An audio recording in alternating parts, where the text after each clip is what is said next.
Dear students, chapter number 3 structural organization in animals।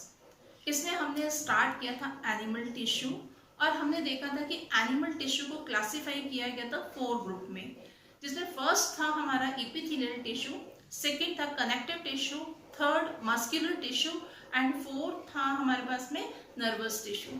तो epithelial tissue को हम previous class में पढ़ चुके हैं, आज हम पढ़ेंगे कनेक्टिव टिश्यू।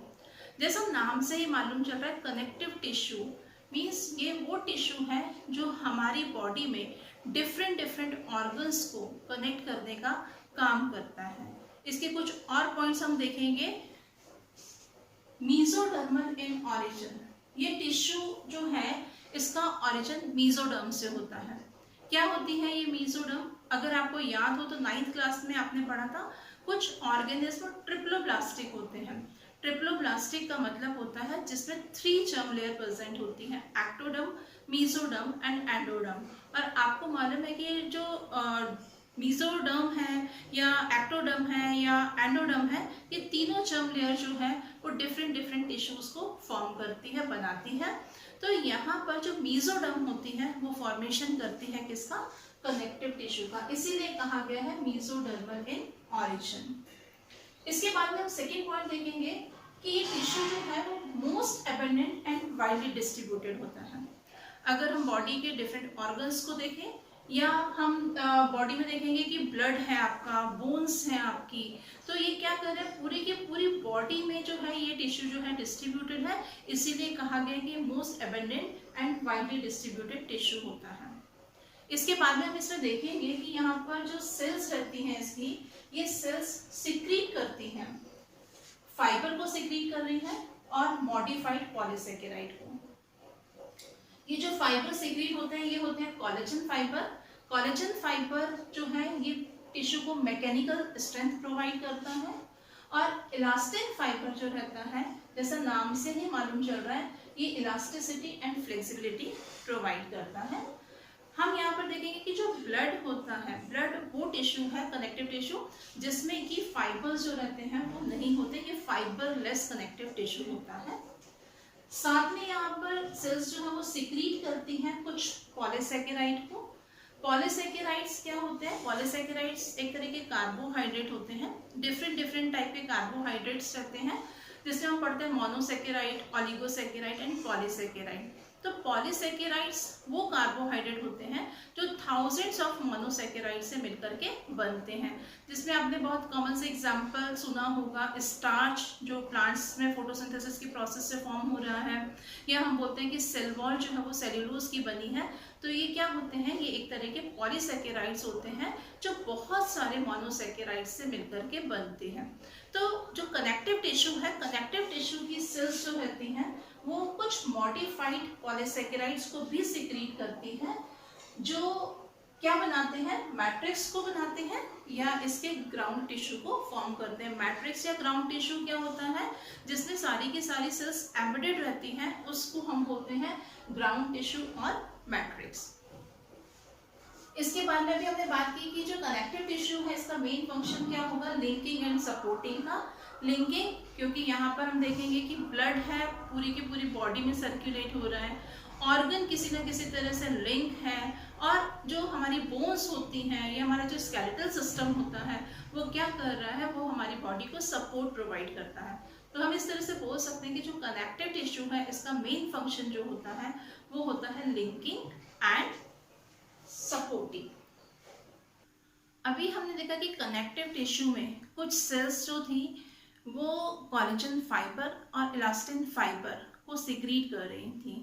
ये दोनों ही फाइबर्स जो होते हैं बने हुए रहते हैं प्रोटीन के। कोलेजन फाइबर वाइट कलर के होते हैं और इलास्टिन फाइबर्स जो होते हैं वो येलो कलर के होते हैं। अब हम देखते हैं क्लासिफिकेशन ऑफ कनेक्टिव टिश्यू। जो कनेक्टिव टिश्यू है इसको 3 ग्रुप्स में क्लासिफाई किया गया है। इसका फर्स्ट टाइप है loose connective tissue.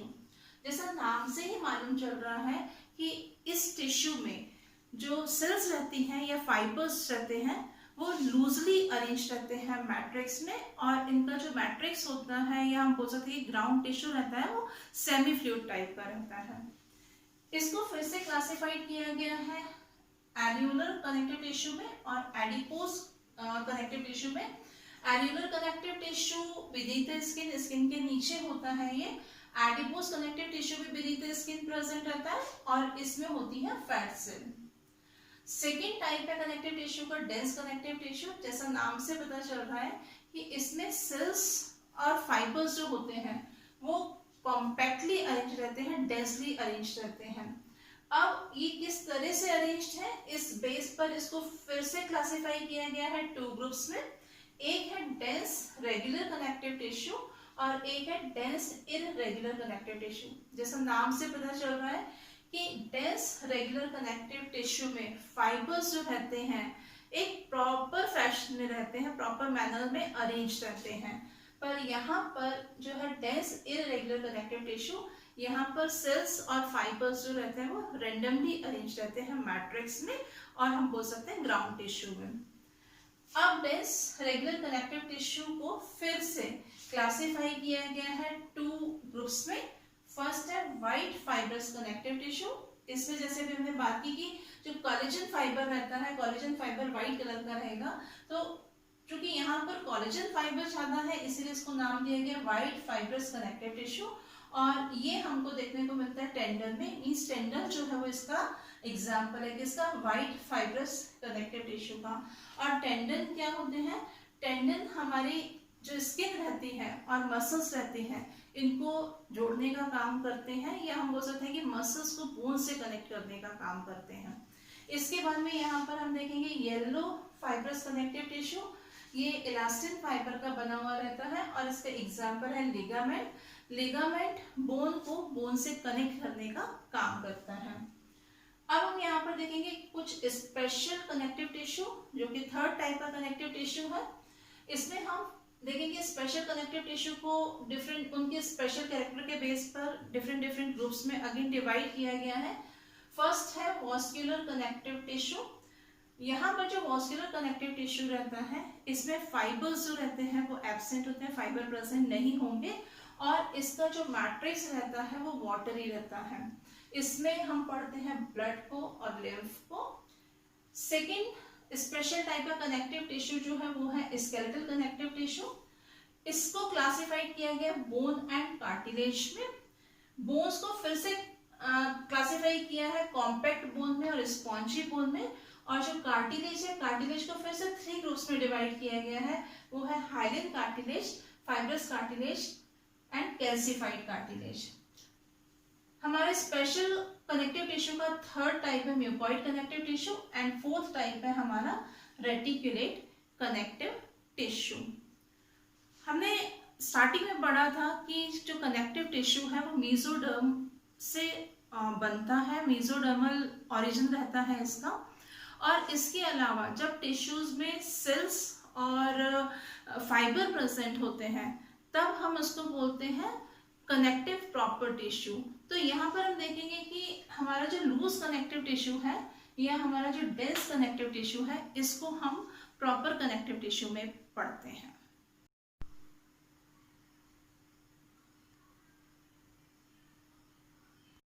We've all seen what a building looks like. It has walls, windows, balconies, and terrace. And we also know what it's made up of. Yes, it is bricks, rocks, iron rods, etc. So let's try to make our own building. We started to pile up a few bricks. But you know what happened after a while? They all collapsed. Why do you think it happened? Maybe there's some important component which we have seemed to miss. Can you figure out? Oh, we didn't really use any cementing material. This cementing material is very important to build a structure. It binds all the other materials and helps in making the building firm and solid. So now we know that cement acts as a binding, supporting and packing material. So just like a building, there's cementing material in our body too, in the form of a special tissue which helps to bind the body together. This tissue helps to connect all the organs and parts of the body, and hence this tissue is rightly named as connective tissue. The human body is made up of 4 types of tissues. As we know, a tissue is made up of cells, and the cells that make up this connective tissue are present in a gel-like substance called medium or matrix, which forms the main bulk of the connective tissue. Since it's a connective tissue, are you wondering in our body what does it connect? So to answer this, let's look at the human skeleton. An adult human body has 206 bones. So what do you think? Are they all connected to each other? Yes, they are all connected with this special type of connective tissue. The tissue that connects 2 bones is called a ligament. But apart from just connecting bones, even muscles are adhered to the bones with another type of tissue called the tendon. And both these, that is the ligament and the tendon, are a type of connective tissue called as the dense connective tissue. Dense because the cells in this type of tissue are densely packed together with very little matrix. To protect our bones and muscles, our skin comes into the picture. The human skin is the largest organ. But ever wondered how does it just stay there? The skin is connected to our muscles with a type of a connective tissue. The cells in this tissue float in a gel-like medium which is loose, and hence this tissue gets its name as an areolar or loose connective tissue. It's also present around blood vessels, nerves, and in the bone marrow, and to fill the space inside the organs. So mainly this type of connective tissue is used as a filler tissue. Are we all good till here? Okay. So till now we've seen how a connective tissue connects parts of our body or how it binds them together. Now let's move a step ahead and see the other functions of how the connective tissue supports our body. Our bones form the framework of our body. But did you know that these bones are also a connective type of tissue? It supports and holds our internal organs together. Like for example, the heart and lungs are supported by the bony rib cage in our chest. Our skull holds and supports our brain. It may be difficult to visualize a bone as a tissue because we've always seen a tissue like a layer or a group of cells. But the bone cells are present in a medium which has calcium and phosphorus. And due to this, a bone is strong and hard in appearance. So therefore, the bone is a type of skeletal connective tissue. But there's one more tissue in this type. Have you ever tried folding your earlobe? It bends easily, right? That is because the cells here are widely spaced and the matrix is cheese-like, firm and slightly elastic. This tissue is called as a cartilage. Yes, the earlobe, nose tip and many more such areas are made up of cartilage. A precious body needs to be safe from the mechanical shocks it might get. And to do this, there's a layer of tissue right beneath your skin which acts as a shock absorber. This special type of connective tissue is called adipose tissue. The cells here are filled with fat globules. Let's come to a fun fact. Did you know that thin people who have very little adipose tissue feel more cold compared to fat individuals? As this layer acts as an insulator. This brings us to the last type of connective tissue. We've always seen a tissue like a layer of cells or a huge pile of cells. But what if I tell you that our body has a tissue which is liquid in nature? This fluid flows through your entire body and acts as a transporter of oxygen to all the parts of the body. Can you name this fluid in our body? Yes, it's the blood. Blood is a fluid connective tissue which has many cells like RBCs, WBCs and platelets suspended in a liquid medium called plasma. So here we've completed seeing all the types of connective tissue and simultaneously learned the functions of this tissue. So just how without cement the building collapsed, imagine what would happen to our body without connective tissue. अब हम पढ़ते हैं loose connective tissue का ही type, areolar connective tissue. Areolar connective tissue loose connective tissue है। इसमें sales और fibres जो रहते हैं वो लूजली अरेंज रहते हैं मैट्रिक्स में, और इसका मैट्रिक्स जो होता है वो होता है सेमी फ्लूइड टाइप का। इस एरियोलर कनेक्टिव टिश्यू में 3 टाइप्स की सेल्स होती हैं। फर्स्ट सेल है फाइब्रोब्लास्ट सेल। ये सेल लार्ज होती हैं और इरेगुलर होती हैं। यहाँ पर हम देखेंगे ये लार्ज सेल जो दिख रही है आपको, ये फाइब्रोब्लास्ट सेल है और इसका शेप जो रहता है वो इरेगुलर रहता है। विथ प्रोटोप्लाज्मिक प्रोसेसेस, क्या होते हैं प्रोटोप्लाज्मिक प्रोसेसेस? हम देखेंगे कि यहाँ पर ये जो सेल है, सेल में कुछ इस तरह से आपको एक्स्ट्रा आउटग्रोथ टाइप की निकली हुई दिखाई दे रही है। इसको हम बोलते हैं protoplasmic processes. Fibroblast sales secrete करती हैं प्रोटीन्स को, और ये प्रोटीन रहता है कोलेजन फाइबर के फॉर्म में और इलास्टिन फाइबर के फॉर्म में। ये जो कोलेजन फाइबर होता है ये वाइट होता है, अनब्रांच होता है और बंडल्स के फॉर्म में रहता है। तो जब हम इसका डायग्राम ड्रॉ करते हैं तो हम हमेशा किस तरह से बनाते हैं? इसको बंडल के फॉर्म में बनाते हैं और अनब्रांच्ड बनाते हैं। ये कोलेजन फाइबर जो है, अभी हमने बात की थी कि ये व्हाइट कलर का है और एक प्रोटीन का बना रहता है, और इसे कौन सिक्रीट करता है? सेल्स सिक्रीट कर रही थी स्पेशल टाइप की। तो यहाँ पर जो फाइब्रोब्लास्ट है वही सिक्रीट कर रही है किसको? कोलेजन एंड इलास्टिन फाइबर को। सेकेंड फाइबर जो है वो है इलास्टिन फाइबर। ये येलो होता है, ब्रांच होता है और सिंगली अरेंज रहता है। तो इसे हम जब डायग्राम में ड्रॉ करते हैं तो कुछ इस तरीके से ड्रॉ करते हैं। ये ब्रांच है, सिंगल सिंगल अरेंज होता है। यहाँ पर आपको ये इलास्टिन फाइबर है ये। अब हम यहाँ पर नेक्स्ट सेल देखेंगे वो है मैक्रोफेजेस। मैक्रोफेजेस जो है वो लार्ज होती हैं, फैगोसाइटिक सेल्स होते हैं और ये भी इरेगुलर शेप की सेल्स होती हैं। फैगोसाइटिक सेल का मतलब होता है कि जो फॉरेन पार्टिकल्स आते हैं हमारी बॉडी में उसको एनगल्फ करने का काम करती है मैक्रोफेजेस सेल्स। तो यहाँ पर ये जो सेल बनी है ये सेल है मैक्रोफेज सेल।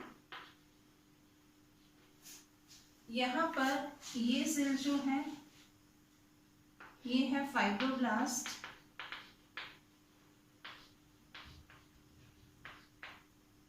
यहाँ पर थर्ड सेल जो बनी है ये है मास्ट सेल। मास्ट सेल जो है ये डिफरेंट टाइप के सिक्रीशन प्रोड्यूस कर रही है, सिक्रीट कर रही है। इसमें फर्स्ट सिक्रीशन होता है इससे हिस्टामिन का। हिस्टामिन जो है वो एलर्जिक रिएक्टेंट। जब हमें किसी भी चीज से एलर्जी होती है तो आपने देखा होगा कि एलर्जी के बाद में हमारी बॉडी पर या स्किन पर, स्किन जो है वो डिफरेंट टाइप के रिएक्शंस को शो करती हैं। तो ऐसा क्यों होता है? क्योंकि वहां पर मास्ट सेल जो सिक्रीट करते हैं किसे? हिस्टामिन को। फिर हम देखेंगे कि इससे सिक्रीशन होता है हेपेरिन का। हेपेरिन जो है वो एक एंटीकोएगुलेंट की तरह काम करता है, एंटीकोएगुलेंट जो ब्लड की क्लॉटिंग को रोकता है। थर्ड टाइप का सिक्रीशन इससे होता है सेरोटोनिन का। सेरोटोनिन डिफरेंट टाइप के फंक्शंस करता है, बहुत सारे फंक्शंस होते हैं, पर इसका जो मेन फंक्शन है वो होता है न्यूरोट्रांसमीटर का। ये न्यूरोट्रांसमीटर की तरह काम करता है। तो यहाँ पर हम देखेंगे कि ये जो है एरियोलर कनेक्टिव टिश्यू है, इसमें ये पार्ट जो होगा ये मैट्रिक्स होगा, ये मैट्रिक्स है। यहाँ पर ये इलास्टिन फाइबर है, elastin fibre, mast cell, fibroblast और मैक्रोफेजेस।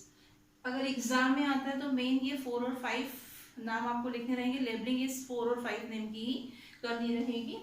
इसके बाद में हम देखते हैं कि एरियोलर कनेक्टिव टिश्यू जो है उसकी लोकेशन क्या है, ये टिश्यू कहाँ पर होता है।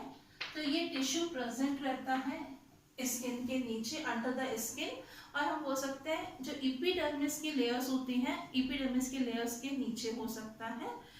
डिफरेंट डिफरेंट लेयर्स होती हैं, आपको पता होगा एपिडर्मिस में जो हमारे स्किन की ऊपर की लेयर होती है उसको हम एपिडर्मिस बोलते हैं, वहां पर ये एरियोलर कनेक्टिव टिश्यू मिलता है। और ये मेनली क्या काम करता है कि जो इपिथेलियल टिश्यू होता है उसके लिए सपोर्टिव फ्रेमवर्क की तरह काम करता है ये। अब हम पढ़ते हैं लूज कनेक्टिव टिश्यू का second type, adipose connective tissue. ये भी लूज कनेक्टिव टिश्यू है, इसमें भी सेल और फाइबर्स जो होंगे वो लूजली अरेंज होंगे मैट्रिक्स में या ग्राउंड टिश्यू में। इसमें 2 टाइप की सेल्स होती हैं। फर्स्ट टाइप की सेल्स हैं एडिपोसाइट सेल्स। वो सेल्स जो फैट को स्टोर करती हैं उसको हम बोलते हैं एडिपोसाइट। नाम से जैसे मालूम चल रहा है कि एडिपोज कनेक्टिव टिश्यू वो टिश्यू था जिसकी सेल्स में क्या स्टोर था, फैट स्टोर था। तो यहाँ पर जो सेल फैट स्टोर करती हैं उसको हम बोलते हैं एडिपोसाइट सेल। हम इसका स्ट्रक्चर देखेंगे, कुछ इस तरह से रहता है कि ये जो सेल रहती है इसमें सेंटर में चूंकि फैट जो रहता है वो ग्लोब्यूल के फॉर्म में प्रेजेंट रहता है, ये फैट ग्लोब्यूल है, जिसकी वजह से जो इसका साइटोप्लाज्म और न्यूक्लियस था, ये सेल का जो न्यूक्लियस है और यहाँ पर ये जो साइटोप्लाज्म है वो कहाँ पर आ जाएगा, पेरिफेरी साइड में आ जाएगा। और इसका जो सेंट्रल पोर्शन है वो कौन कवर कर रहा है, फैट ग्लोब्यूल्स कवर कर रहे हैं। सेकेंड टाइप की सेल्स होती है इसमें फाइब्रोब्लास्ट सेल्स। फाइब्रोब्लास्ट सेल्स जैसे कि हमने एरियोलर टिश्यू में भी पढ़ा था कि वो क्या कर रही थी, फाइबर का सिक्रीशन करती हैं, ये फाइबर सिक्रीटिंग सेल्स होती हैं। और यहाँ पर हम देखेंगे कि दोनों तरह के फाइबर का सिक्रीशन करते हैं, कोलेजन फाइबर का भी, इलास्टिन फाइबर का भी। पर जो आपका एडिपोज कनेक्टिव टिश्यू है, एडिपोज कनेक्टिव टिश्यू में दोनों ही फाइबर्स जो रहते हैं वो बहुत कम होते हैं। मींस ये टिश्यू फाइबर सिक्रीट तो करते हैं पर यहाँ पर फाइबर्स जो रहते हैं वो बहुत कम होते हैं, लेस फाइबर्स को सिक्रीट करते हैं। तो जब हम इसका डायग्राम देखेंगे तो डायग्राम कुछ इस तरह से हम ड्रॉ करते हैं, या कहीं पर भी आप जब एडिपोज कनेक्टिव टिश्यू का डायग्राम देखोगे तो इस तरह से ड्रॉ किया जाएगा कि यहाँ पर ये कुछ सेल्स हैं जिन्होंने फैट ग्लोब्यूल्स को स्टोर कर रखा है, फैट को ग्लोब्यूल फॉर्म में यहाँ पर। और इसका इनका जो न्यूक्लियस है सबका पेरिफेरी साइड में, साइटोप्लाज्म जो है वो पेरिफेरी साइड में, न्यूक्लियस साइटोप्लाज्म।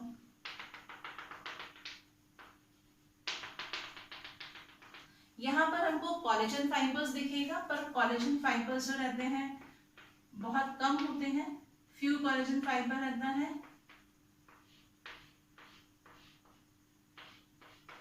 साथ में यहाँ पर इलास्टिन फाइबर्स भी हमको दिखेगा, तो बहुत कम फाइबर्स दिखाई देते हैं इस टिश्यू में। और यहाँ पर हम देखेंगे कि जो ब्लड सेल्स वगैरह रहती हैं वो प्रेजेंट रहती हैं।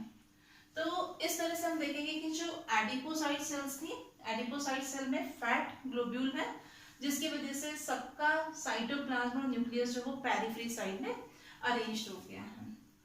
अब हम यहाँ पर देखेंगे कि जो एडिपोस कनेक्टिव टिश्यू है ये 2 टाइप का एडिपोस कनेक्टिव टिश्यू होता है। इसमें एक होता है येलो फैट और दूसरा होता है ब्राउन फैट। येलो फैट जो टिश्यू है वो कहाँ पर है, ये होता है अंडर द स्किन, स्किन के अंदर की तरफ, नीचे की तरफ होता है ये। और ये फंक्शन करता है इंसुलेटर की तरह और साथ ही प्रोवाइड करता है एनर्जी को। तो यहाँ पर हम देखेंगे कि जो एनर्जी हमें मेनली मिलती है, एक तो ग्लाइकोजन से हम एनर्जी को लेते हैं, या हमारी बॉडी के अंदर जो मेन सोर्स होता है एनर्जी का वो ग्लाइकोजन के फॉर्म में रहता है। और या हमें एनर्जी मिलती है किससे, जो येलो फैट रहता है हमारी बॉडी में स्किन के नीचे, उससे हमको एनर्जी मिलती है। अगर ये येलो फैट ऑर्गन के चारों तरफ रहता है, अराउंड द ऑर्गन, तब ये क्या करता है, ये प्रोटेक्शन का काम करता है। अगर हम देखते हैं किडनी देखते हैं, स्टमक देखेंगे तो वहां पर देखा है कि उसके प्रोटेक्शन के लिए वहां पर कोई बोन्स प्रेजेंट नहीं होती हैं, तो वहां पर जो ये येलो फैट टिश्यू की लेयर होती है वो क्या करती है, इसको प्रोटेक्शन प्रोवाइड करती है इनको, जो जिन ऑर्गन्स के चारों तरफ ये होती है। सेकेंड टाइप का हम देखेंगे कि यहाँ पर जो फैट होता है वो होता है ब्राउन फैट। जनरली ये ब्राउन फैट जो है वो क्यों होता है, क्योंकि यहाँ पर इसमें जो माइटोकॉन्ड्रिया होते हैं वो माइटोकॉन्ड्रिया Fe रिच यानी कि आयरन रिच माइटोकॉन्ड्रिया वहाँ पर बहुत ज्यादा होता है, इसीलिए इसका कलर जो रहता है वो ब्राउन रहता है, हम इसको बोलते हैं ब्राउन फैट। जनरली ये मिलता है कहाँ पर, इन्फेंट में मिलेगा और हाइबरनेटिंग एनिमल्स में मिलता है, और दोनों में ही ये क्या करता है, हीट एनर्जी प्रोवाइड करता है। हम जो जैसे जब विंटर सीजन रहता है, हमें ठंड लगती है तो हमारी बॉडी में शिवरिंग होने लगती है, जिसकी वजह से हमारी मसल्स जो होती हैं वो कॉन्ट्रैक्ट होती हैं और वो क्या करती हैं, एनर्जी को रिलीज करती हैं। कुछ टाइम के बाद में हमको गर्मी महसूस होने लगती है, वार्म महसूस करने लगते हैं हम लोग। पर इन्फेंट में चूंकि ये शिवरिंग की प्रोसेस नहीं होती है, तो वहां पर ये जो ब्राउन फैट होता है यही इसको क्या प्रोवाइड करता है, हीट एनर्जी प्रोवाइड करता है।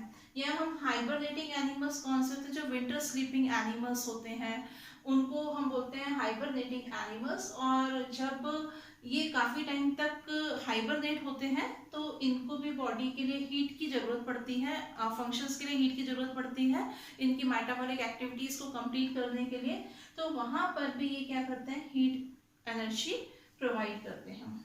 और अब हम एक चीज और देखेंगे कि ये जो येलो फैट है और ब्राउन फैट है, इसकी एडिपोसाइट सेल को हम देखते हैं कि जो येलो फैट होता है उसमें एडिपोसाइट सेल्स जो होती है उसमें हम देखेंगे कि केवल फैट